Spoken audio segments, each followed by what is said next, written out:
దైవస్వరం వినలేనివాడు, దైవస్వరం వినడానికి ఇష్టపడనివాడు మానవ స్వరాలకు అలవాటు పడిపోతాడు. దైవస్వరం వినినవాడు మానవ స్వరాలు కోటి ఏకమై మొత్తుకున్నా సరే లెక్క చేయడు. ఇది ఒక కీలకమైన విషయం. మీరు నేను అందరం గుర్తుపెట్టుకోవాలి. ఎప్పుడు మన విశ్రాంతిలో ఉంటామంటే ఒక్కటే, పోటీ పడాలి.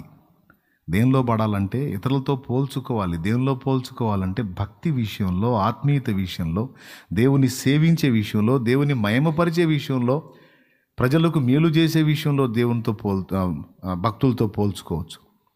కానీ వాళ్ళని మించాలి అన్న పోటీతత్వం ఉంది చూడండి. వీళ్ళని మించానా, వీళ్ళందరూ వెనకబడిపోయారా, వాళ్ళు ఎవడు చూడలేదంటగా, వీళ్ళు ఎవడు చూడలేదంటగా, వాళ్ళు డౌన్ అయిందంటగా. ఇప్పుడు యూట్యూబ్ దరిద్రం ఇది. సేవకుల్లో అదొక ఆనందం.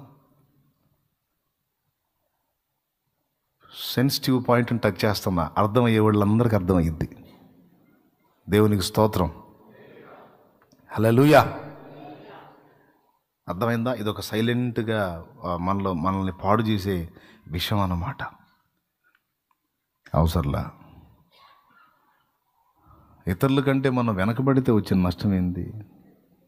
ఇతరులు హడావుడి చేసి అట్లా చేసి ఇట్లా చేసి అడ్డదిడ్డంగా ప్రయాణం చేసి ఏదో ముందుకెళ్ళారు, నువ్వు చేయలేదు.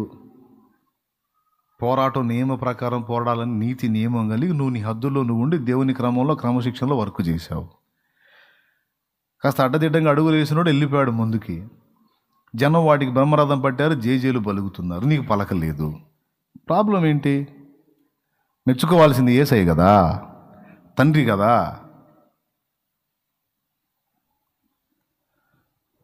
గుర్తుపెట్టుకోండి, జనం ఎప్పటికీ కూడా దేవుడు హెచ్చించని వానిని జనం హెచ్చించలేరు.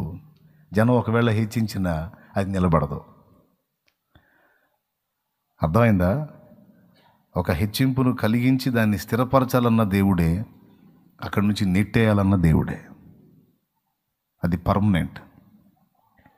కాబట్టి నా ప్రియమైన సోదరి సోదరులారా, దేవుని పని కొరకు మిగులు ఆసక్తి కలిగిన వారలారా, భక్తులతో పోల్చుకోండి.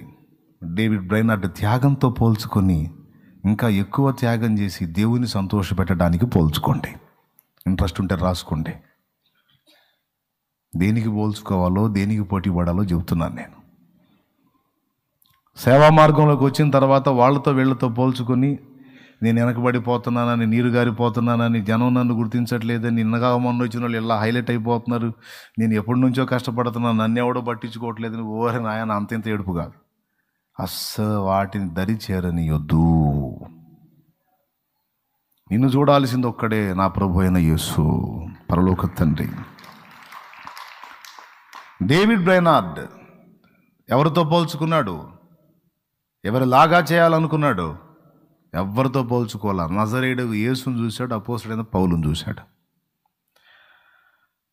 ఏమయ్యా, మంచి ప్రదేశాలు చాలా ఉన్నాయి, పోయి ఆ రెడ్డి నీళ్ళ దగ్గరికి పోతున్నావు, ఆ క్లైమేట్ బాగుంటుంది, ఆ వాతావరణం, అసలుకే జబ్బు మనిషివి నువ్వు, అక్కడికి పోతే చచ్చిపోతావా బాబు, ఇంకో మంచి ప్రదేశం ఏదైనా ఎంచుకొని పోవచ్చు కదా. ఆ ముక్క అందరూ చెప్పుకొని అందరూ అక్కడికి పోకుండా సర్దుకుంటే మరి వాళ్ళ దగ్గరికి పోయి వాళ్ళని రక్షించేది ఎవడు? అందుకే ఎవరు కొనని దాన్ని నేను కోరుకుంటున్నాను అన్నాడు ఆయన. ఎవరు వెళ్ళని ఇష్టపడని దాన్ని నేను ఇష్టపడుతున్నాను అన్నాడు. శామ్యుయల్ మోరిస్ అన్నాడు, కాలేజీలో ఆయనను చేర్చుకునేటప్పుడు పరిశుద్ధాత్మ గురించి నేర్చుకోవాలని ఆశ ఆయనకి. స్టీఫెన్ మెరిట్ గారు ఆయన కాలేజీకి తీసుకెళ్ళి అందులో జాయిన్ చేయడానికి ప్రయత్నిస్తే, అంటే వాళ్ళు చదువు చెప్పేది ఏమో కానీ ముందు ఈయన చదివే వాళ్ళకి ఎక్కిద్దిలే, అది వేరే సంగతి.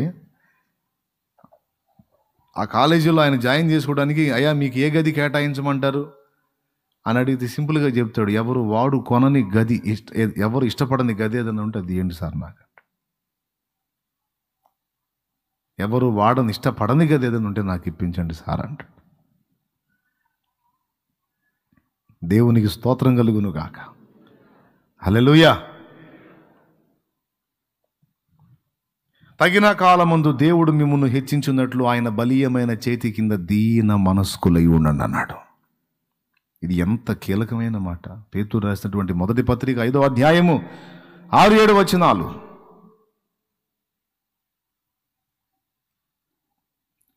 పోల్చుకోవాలి, పోటీ పడాలి. ఎందులో? త్యాగములో పోటీ పడాలి, భక్తిలో, దేవుని సంతోషపెట్టుటలో, దేవుని మహిమను వెతుకుటలో, ఆత్మీయతలో, మరుగైపోవుటలో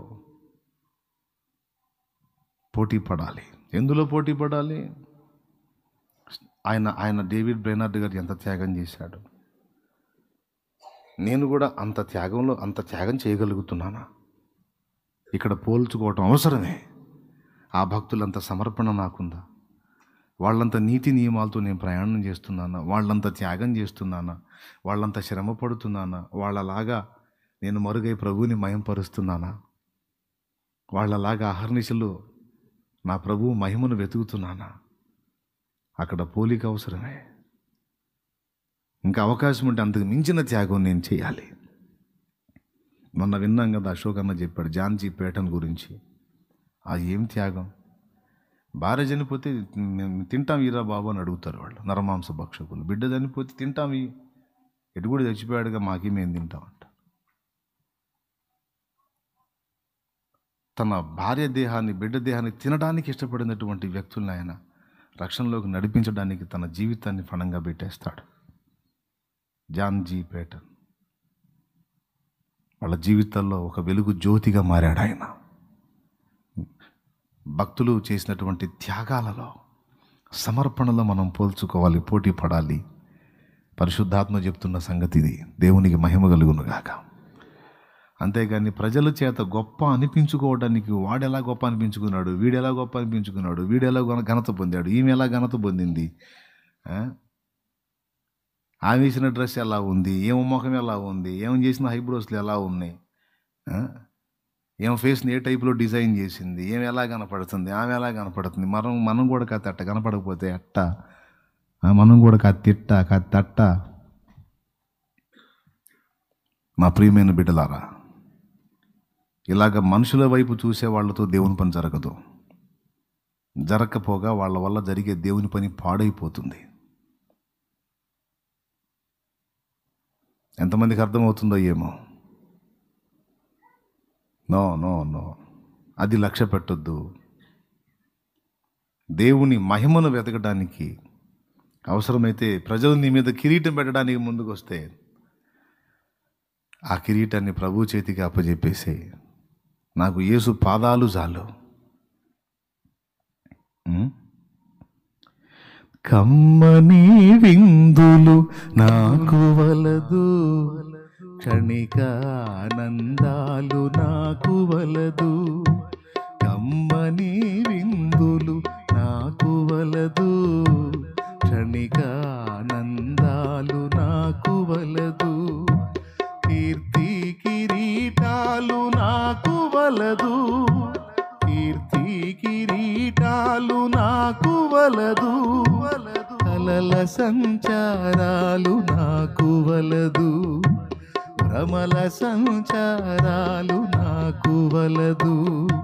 నీ దివ్య కౌగిలే నాకు చాలు, నీ దివ్య కౌగిలే నాకు చాలు. స్తుతి నీకే నా ప్రభు, స్తుతి నీకే నా ప్రభు.